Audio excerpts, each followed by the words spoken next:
আপনাদের এই সমস্ত দোকানে সাধারণত ইসরায়েল এবং আমেরিকার অনেক পণ্য টিকতে পারে। আজকে থেকে নিজ উদ্যোগে আমরা স্বেচ্ছায় আমরা অঙ্গীকার করি যে ইসরায়েল এবং আমেরিকার পণ্য আমরা বিক্রি করব না, যতদিন পর্যন্ত তারা আমাদের মুসলমানদের উপর আক্রমণ বন্ধ না করে আমরাও তাদের পণ্য বিক্রি করব না।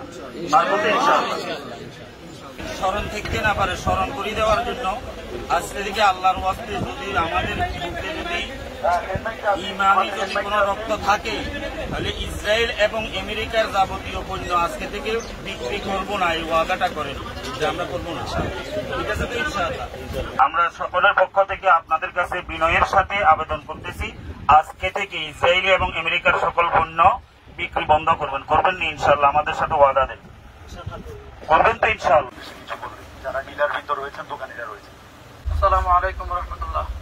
ইসরায়েলি পণ্য বিক্রি যারা করে তারা মুসলমান হত্যাকাণ্ডের সাথে ওতপ্রোতভাবে সম্পৃক্ত এবং জড়িত বলে বোঝা যায়। যেটা আমি মুসলমান, আমি একজন মুসলমান ভাইকে হত্যা করার সহযোগিতা আমি কোনো অবস্থায় অংশগ্রহণ করব না।